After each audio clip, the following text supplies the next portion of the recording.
We live in closed, confined, constrained, conditioned, and compulsive world. The real challenge. What is the way out? Kindly put your light. The way out is if you fully understand what quantum physics has been telling us since 1925, it's the world we're experiencing is only from our consciousness. You want to change the world, we don't have to physically go out and physically change the world first. First, we have to change our belief about the world, our belief of who we are in the world. We're not victims, but we've been programmed to believe we're frail, vulnerable, that we're victims of the world. And the fact is, no, we are the most powerful beings and entities on this planet. We want to get out of the box? Think out of the box. And that will change all of it. Thank you so much, Sadhviji and Dr. Lipton. If I understood correctly, Dr. Lipton, you said that the key is to change our unconscious programming. Yeah. And I was hoping both of you would kindly tell us how. Okay, I'll give you, here's some, first fact. You as an identity are in your conscious mind. You actually are in there. That's where your personal identity is. And we have a tendency to say, if I talk to myself, I'm going to give myself a good talking to, and I'm going to change that subconscious. I say to myself, Bruce, don't do that again. Do this. Don't do that again. And then I say, it's very frustrating. Why? You can talk until you're blue in the face, and nothing will change. I say, why? And the answer is, and this is the most important part, there is nobody in the subconscious. There's nothing there. It's a machine.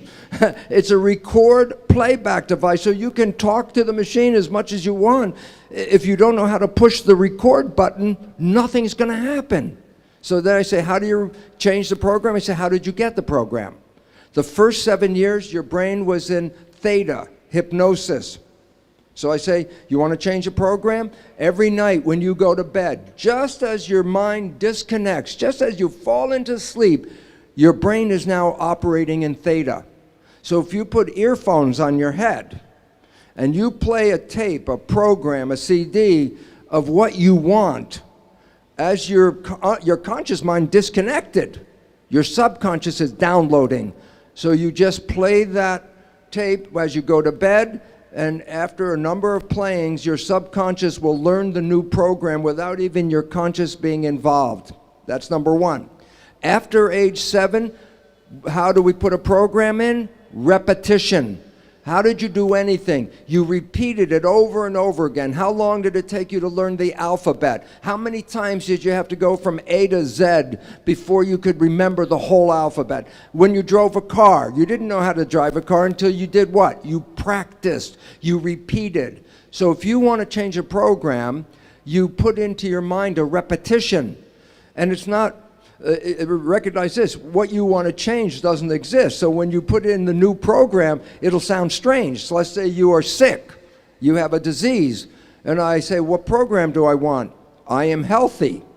I go, it doesn't sound right. I know I'm sick. I say, I don't care. There's a saying in English, fake it until you make it. What that means is, if you want to be happy, just keep in your mind, I am happy. I smile, even if you have to force a smile. I am happy, I'm smiling. I say, repeat this and repeat this. And guess what? After a short time, it becomes a habit.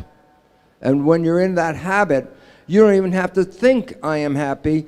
The new habit will keep you happy all the time because that's the new program. So A, hypnosis is how you learn the first 7 years. B, after age 7, you create new programs by repetition. Both of these are time consuming, so I'm going to leave you with the last one and just suggest something. There's a new psychology called energy psychology. And energy psychology, different modalities, but you can reprogram your subconscious mind. You can change a program, and it's going to sound crazy, but it's absolutely true. In about 10 minutes, you can reprogram a belief you've had your whole life. Because if you know how to push the record button, and that's what those new modalities are about, if you can push the record button, you can download the new behavior in less than 10 minutes. If you want information on these modalities, my website is simply brucelipton.com. Under the title Resources, I have 20 or more different modalities listed. You can look them up. Every one of them can be used to change a belief in minutes. And that's because we don't have a lot of time to make changes. And there's an old saying, necessity is the mother of invention. We have a necessity to change fast, and now the invention of a new psychology, energy psychology. And this is a fabulous tool because all of us, basically all of us, I don't see many of us walking on water yet, but all of us then, if we change our programs, we can create the exact life that you want on this planet. I wanted also to add the power of practices like meditation, because they take us out of the conscious mind, out of the subconscious mind into the conscious, but out of the programming and the habits of how we're used to thinking into a completely different state of awareness. And we don't have time to go into brainwave states and hypnosis and meditation, but what we know is that in a state of meditation, our brain is actually moving in a way. This is why meditation is so powerful. It's not just it relaxes us. It's not just after 15 minutes of meditation, my heart rate is lower, but I'm actually changing my brain. In Indian tradition, we speak a lot about sanskaras, which literally mean sort of grooves in our lives. It's the Indian spiritual equivalent of neural patterns or recorded programming, just different ways of talking about exactly the same thing. And a way to remove what currently exists is to lay a new pattern. As Bruce has been speaking about, whether through the energy techniques, whether through reprogramming your subconscious with headphones or affirmations. And when you use meditation, it takes you automatically into that state in which it's not about repeating, I am healthy, I am healthy. It's that in that moment of meditation, I connect so deeply with the truth of who I am, which isn't this body, which is eternal, which is perfect, which is peace, which is light. So it doesn't take the verbal aspect to say, I am light, I am peace, I am healthy, but there's an awareness that comes. And what we know about the way the brain works is that when there's a deep experiential component to it, it lasts. So for example, if I say to you, what did you have for breakfast yesterday? Very few of you can remember. But if I say to you, where were you on 9/11? Most of you can tell me. Now that's weird, because 9/11 happened 16 years ago. Breakfast was just yesterday. Why is it that we can remember that, but we can't remember yesterday morning?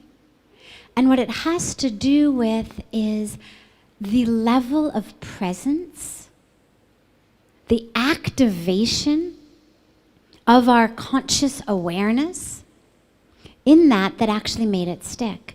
And so this is where meditation, it's also where ritual comes in. Without going into details of that, just to mention, we're here in a land that is rooted so deeply in so many rituals. And it's not about the rituals make God happy. It's not that we do it to please God.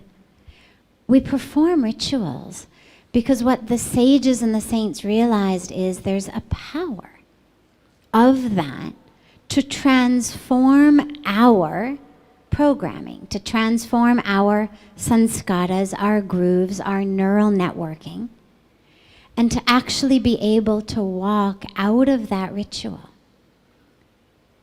changed, because it's hitting us on the level that we were below 7 years. It's hitting us on the level at which the programming goes straight into the subconscious mind and therefore lasts.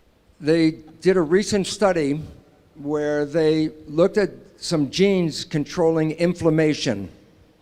And then they read the genes of these people, and then the people went to 8 hours of meditation, and at the end of 8 hours, the genetic activity was completely changed. In other words, you can change the genes in just 8 hours of a meditation. And that means how powerful your thought is in controlling your biology. I understand, it is about you for being mindful, for your own awakening, which needs to be there. But what about you have a dependency on someone else? Like a person has a bad child who is not, loving them back, or a bad parents who's not giving, love to them, or, spouse. So how to fix those kind of a relation, or, we can enlighten us and we are happy that is there, but somewhere we are not complete. So how to fix someone else? 3 very quick things. First of all, you cannot fix someone else. If you go home from this yoga festival with nothing else, go home with the full, absolute, irrefutable knowledge that you can fix no one other than yourself. So that's piece 1. Piece 2, you can change people, but not actually through your words or trying to force them to change. It never works. The very best you get is behavior modification.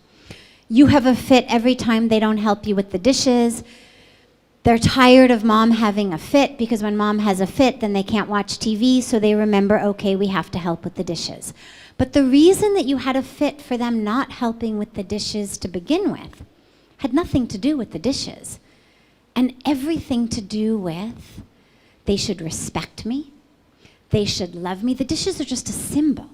So you can rant and rave at them, you can pull away privileges, you can do whatever you want. At best, you'll get behavior modification. But that's not what you're looking for. What you really want is that which generates in them the spontaneous outpouring of such love for mom that they help with the dishes. And you can't beat that or convince that or sulk that into anyone. Who you are will change them. Bruce spoke about us as being energetic transmitters. We're also energetic receivers. What that means is that which you're transmitting, they are receiving. Now, if I go and stand in front of an air conditioner, I'm going to shiver. If I go and stand in front of a heater, I'm going to sweat. Neither of them had to shout at me, become cold, shiver, get goosebumps, or sweat. All they had to do was emit the energy that they have. An air conditioner has cold energy, heater has hot energy, and I automatically respond accordingly. In the same way, if you emit energy of love, of peace, that's what's going to be received. Now, I'm not saying this is going to fix them. But what I'm saying is it will affect them. It will impact them. We are not the knowers of that which is capital R right and how someone else should respond. And this is the core of all of our problems. I think, well, if I do this, you should respond like that. I brought you home pizza. You should do the dishes. Like there's this equation in my mind. I'm so nice and loving to you. You should be nice and loving to me. Like that seems really like 2 + 2 = 4 type of equation. But it doesn't work like that. And so all you can do is be a transmitter of that which you know is who you are, which is love, which is consciousness, which is awakening, and have perfect faith in the universe that how each other is responding. We are not the karmic police. God did not come down and say, I really need your help taking care of this one. Could you remind me again what their karmic due is? Do you have their notes? There's a perfection in the universe, a law in the universe, nature of nature. You can scream at a rose bush all you want to give you jasmine flowers. It's not going to do it. Doesn't matter how much it wants to. Doesn't matter how much it loves you and really wishes it could make you happy and produce some jasmine flowers. It's a rose bush. It can't. And all you're going to get is a rose bush that stops producing roses.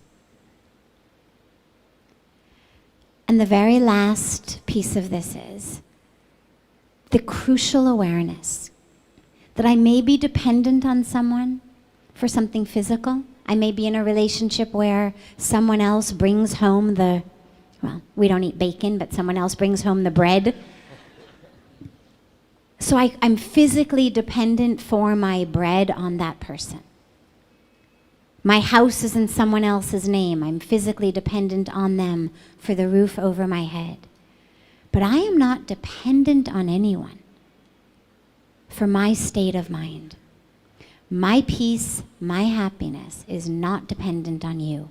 Most of us think it is. If you just, for God's sakes, would listen to me, I would be so happy. If you just would love me. See, Bruce said, I need love. I'm not getting love. That's why I'm sick. It's all your fault. We are not dependent on another person to give us our happiness and our peace. The source of joy and peace and love is within us. If we can connect to that, wherever we are in the universe, we experience it. It's like the Tibetan monks who go up into the snow and it's freezing. Everyone else is shivering. They're drying towels on their naked backs. Even that much of a physical impact of sitting in the snow in sub-zero temperatures, they are having an experience of heat. If they can do that, surely we are able to have felt senses of peace and happiness, despite those around us going through their own karmic journey, their own package of fear and anxiety and confusion and whatever. Surely we're able to connect within for what we need.